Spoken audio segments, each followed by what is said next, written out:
ঈদের দিন যখন আসে, ঈদের দিন সকালবেলা আল্লাহ তাআলা ফেরেশতা, হাদিসের কথা হলো, হাদিসের ভাষা হলো, প্রত্যেক রাস্তার মোড়ে মোড়ে ফেরেশতা নিয়ে যেতে করে থাকেন।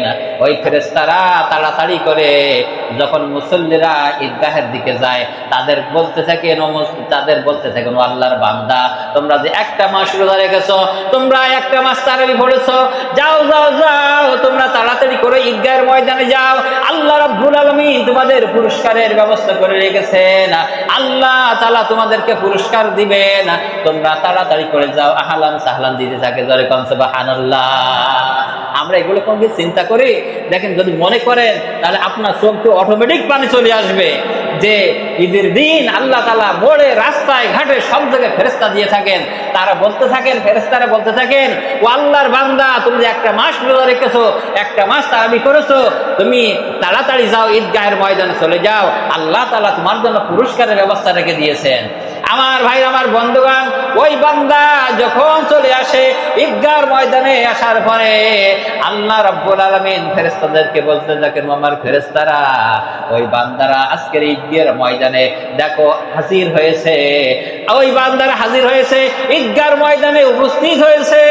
ও ফেরেশতারা বলো, যদি কোনো একজন ব্যক্তি মজুরি দিয়ে থাকে, আর ওই মজুরি যদি সে ঠিকঠাক মতো দিয়ে থাকে, পালন করে থাকে, আমার কথাগুলো যদি ঠিকঠাক মতো পালন করে থাকে, তাহলে ওই ব্যক্তির মজুরি কি দেওয়া যেতে পারে?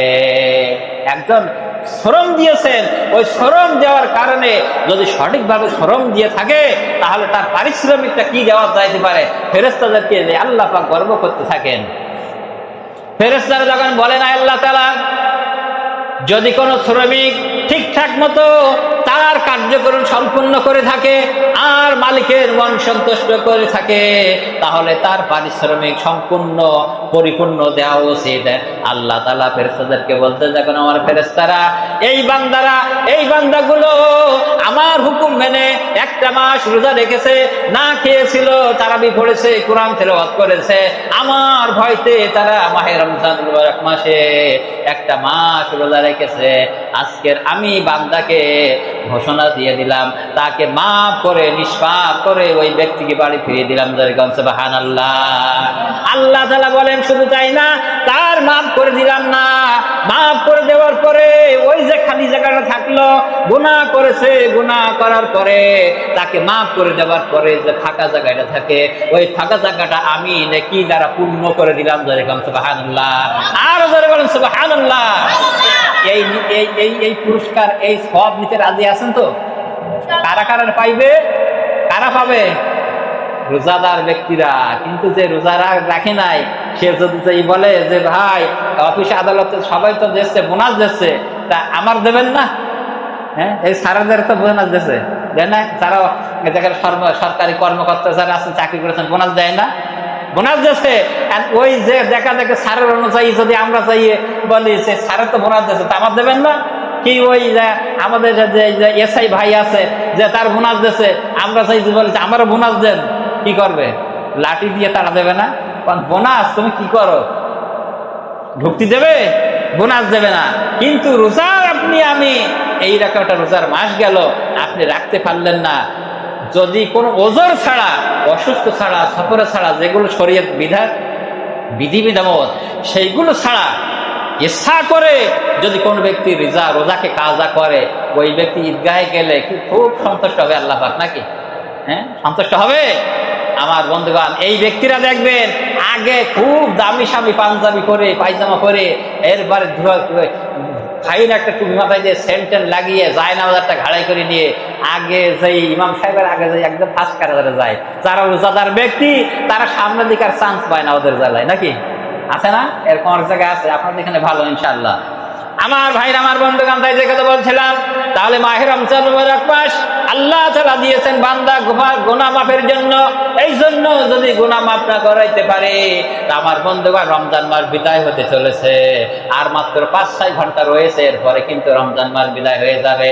কিন্তু আগামীকালকের ঈদুল ফিতরের ময়দানে এখন থেকে যদি আপনার আমার গুনাহ মাফ না করতে পারে, এখনো কিন্তু সময় রয়েছে। আপনি চোখের পানি ছেড়ে রাত্রিতে কাঁদবেন, তওবা করবেন, আল্লাহ পাক আপনার প্রার্থনা কবুল করবেন। আর যদি তাই না হয়, তাহলে রাসূলের বাণী অনুযায়ী, মুখ মিশ্রিত বাণী, হাদিসের কথা অনুযায়ী যে ওই ব্যক্তি ধ্বংস হয়ে যাক, ওই ব্যক্তি ধ্বংস হয়ে যাক। যে ব্যক্তি রমজান মাস পেয়েছে, তার গুনাহ খাতা মাফ করতে পারল না, ওই ব্যক্তি ধ্বংস হয়ে যাক। তাহলে আমরা কিন্তু ধ্বংসের মধ্যে চলে যাব। আমার ভাইয়ের, আমার বন্ধুগণ, এই জন্য ইবাদতের ভিতরে, আল্লাহ তাআলার গোলামির ভিতরে আপনার আমার মনটাকে মনোনিবেশ দিতে হবে। ওই যাই তাই করে ইবাদত করলাম, এইভাবে করা যাবে না। আমার বন্ধুগণ, আল্লাহ তাআলাকে খুশি করার জন্য আমরা ইবাদত করব। এবার আসেন যে আমরা ঈদ শব্দের অর্থটা কি? ঈদ শব্দের অর্থ হলো খুশি। এই যে বলে ঈদের শব্দের অর্থ হলো খুশি। আর একটা অর্থ বলা হয়েছে ঈদ শব্দের অর্থ ফিরিয়ে আসা। ফিরিয়ে আসা মানে কি? এই ঈদটা ফিরিয়ে আসে না, বারবার আসে না, মানে এক বছর পর পর আবার আসে, এটা ফিরিয়ে আসা। আর দ্বিতীয় নম্বর বলা হয়েছে খুশি। ঈদ মানে খুশি। তাহলে ঈদ মানে খুশি। এই খুশিটা কাদের জন্য? রোজাদারদের জন্য না খুশি? রোজাদারদের জন্য এই খুশি। এখন এই খুশি আপনি যে আমি যে এই খুশি হব, এইটা যে একটা পাঞ্জাবি কিনতে হবে খুব সুন্দর, তারপরে বউয়ের জন্য একটা শাড়ি কেনা লাগবে, মেয়ের জন্য কি এরকম পোশাক লাগবে, ছেলের জন্য পোশাক লাগবে, খুব সেন্ট লাগবে, ভালো একটা টুপি লাগবে, এই সমস্ত নিয়ে খুশি নাকি? এই খুশি থাকলে হবে?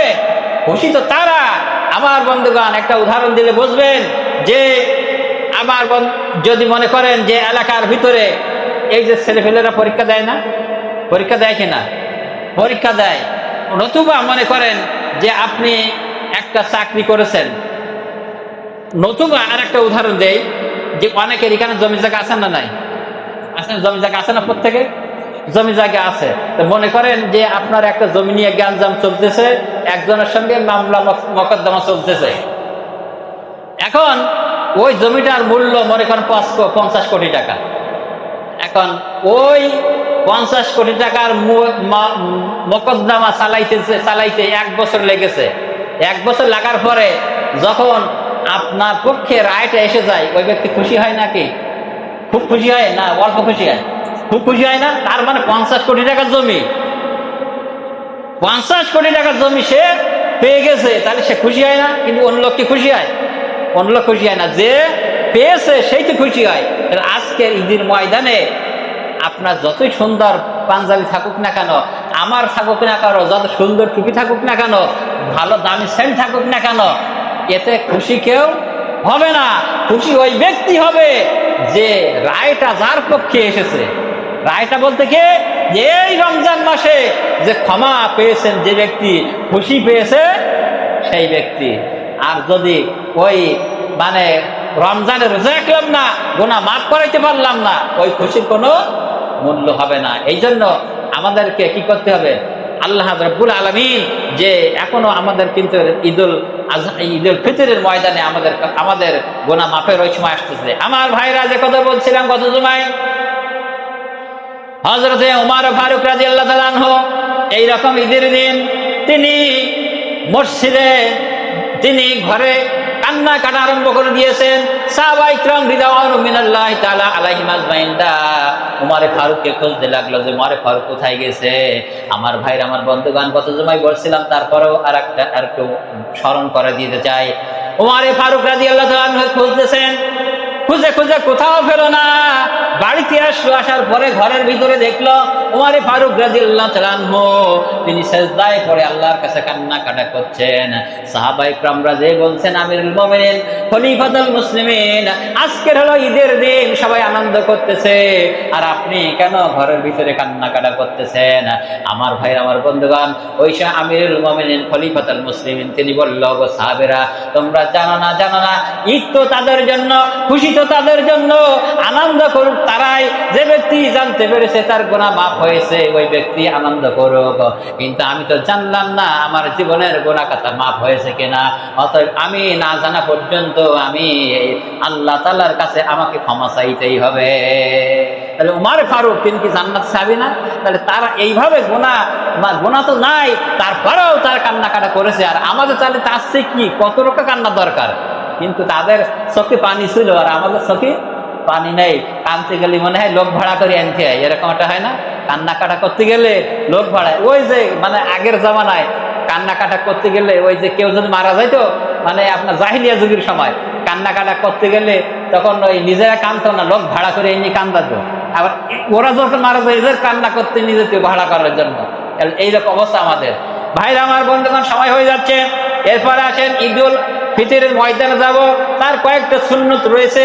নবী পাক সাল্লাল্লাহু আলাইহি সাল্লাম যখন ঈদের ময়দানে যেতেন কয়েকটা সুন্নাহ তিনি পালন করে, নিয়ম নীতি অবলম্বন করে ঈদের ময়দানে যাইতেন। এক নম্বরে বলা হয়েছে, আল্লাহর নবী যখন ঈদের দিন আসতো সকলকে বলতো, ঈদের দিন সকাল সকাল ঘুম থেকে ওঠা, কি সকাল সকাল ঘুম থেকে ওঠা, সকাল সকাল ঘুম থেকে উঠে ফজরের নামাজ আমরা জামাতের সহিত মসজিদে আদায় করব। আমার ভাইয়ের, আমার বন্ধুগণ, ঈদের দিন যখন আসে সারা রাত মার্কেটিং করে ঘুম পড়ে, আর ওই ওঠে ঠিক ঈদের জামাতের সময়, জামাত আরম্ভ হবে ঈদগাহ যাওয়ার সময়। তাহলে এই ডিজিটাল মুসল্লিদের নিয়ে কি হবে? কোন অনেক আছে, অনেক জায়গায় আছে, আমরা যাই বলে যে ঘুমাই আছে, যখন ওই গোসল করার টাইম ওই সময় ডেকে দেয়, তখন গোসল করতে যায়, ফজরের নামাজ পড়ে না।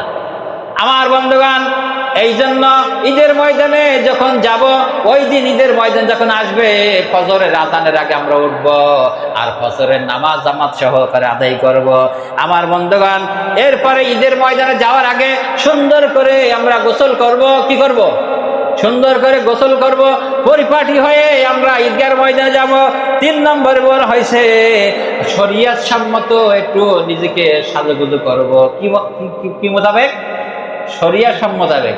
কিন্তু এখন দেখবেন অনেকে আছে যে পায়জামাটা কিনে নিয়েছে, আনার পরে ওই গোলমুল মানে এই যে টাকনুগিরি আছে না, মাটিতে ঠেসতে যায়, মনে করে আমার খুব মানে কি ফাইন একটা হয়েছে। এরকম দেখবেন ঈদের অনেক যাবে, নতুন পায়জামা পরবে, মানে টানতে টানতে যাচ্ছে, আর এই মনে হাই ক্লাস মার্কা, মানে এরকম মনে করবে। আমার বন্ধুগণ, আমার ভাইরা, এই কথাটা বলা হয়েছে এই জন্য মা বোনদেরকে যে পোশাক কিনে দিবেন, এই পোশাকটা স্বাধীনতা হতে হবে। আমার বন্ধুগণ, যে পোশাক দ্বারা পুরুষদের চরিত্র ধ্বংস হবে, এরকম পোশাক কেনা যাবে না। যাবে এরকম সাজুগুজু করতে হবে শরিয়া মোতাবেক। এরপরে বলা হয়েছে যখন আপনি ঈদের ময়দানে যাইবেন তখন শরীরটা একটু সুগন্ধি ব্যবহার করবেন। কি করবেন? সুগন্ধি ব্যবহার করবেন। এরপরে ঈদুল ফিতরের ময়দানে যাওয়ার আগে আল্লাহ নবী মুহাম্মদ রাসূলুল্লাহ সাল্লাল্লাহু আলাইহি সাল্লাম কিছু মিষ্টি দ্রব্য খেয়ে যেতেন, খোরমা খেয়ে যেতেন, বেজোড় সংখ্যা খোরমা খেয়ে যেতেন। আমরা যদি খোরমা না করি অন্তত কিছু খেয়ে যাব। আর ঈদুল আজহার ময়দানে যখন যাব রাসূল কারীম সাল্লাল্লাহু আলাইহি সাল্লাম তখন তিনি না খেয়ে যাইতেন, খেয়ে এসে কোরবানি করে খেতেন। আর ঈদুল ফিতরের দিন কিছু খেয়ে তারপরে যাইতেন। আমার বন্ধুগণ, আমার ভাইরা, এরপরে ঈদগাহে যাওয়ার আগে আমরা আমাদের যে ওয়াজিব রয়েছে সাদাকাতুল ফিতর, কি সাদাকাতুল ফিতর, যাওয়ার আগে আপনাকে আমাকে সাদাকাতুল ফিতর আদায় করে যেতে হবে। আমার বন্ধুগণ, এরপর যদি কেউ ঈদুল ফিতরের পরে আদায় করেন কিন্তু সেটা সাদাকাতুল ফিতর আর হবে না, ওটা কিন্তু দানের ভিতরে চলে যাবে। এই জন্য সাদাকাতুল ফিতর এই জন্য দিবেন, আপনি একটা মাস রোজা রেখেছেন, রোজার ভিতরে অনেক ভুল ত্রুটি হয়ে গেছে, অনেক ত্রুটি বিস্তৃত হয়ে গেছে, এইগুলো আপনাকে মাফ করানোর জন্য, রোজাটা কবুল করানোর জন্য এইটা সাদাকাতুল ফিতর দিতে হবে। আমার বন্ধুগণ, আমার ভাইরা, এরপরে আমরা যদি পারবো যে ঈদের ময়দানে পায়ে হেঁটে যাব, কি করব? পায়ে হেঁটে যাব। আর অপর নম্বর বলা হয়েছে যখন ঈদগাহের ময়দানে যাব কোনো গল্প গুজব বাদ দিয়ে আল্লাহু আকবার, আল্লাহু আকবার, লা ইলাহা ইল্লাল্লাহ, আল্লাহু আকবার, আল্লাহু আকবার, ওয়ালিল্লাহিল হামদ, এইভাবে তাকবীর করতে করতে যাব। আল্লাহ পাক আমাদের সকলকে তৌফিক দান করুন, আমিন। আবার সবাই সুন্নাত পড়ে নিয়ে নেই।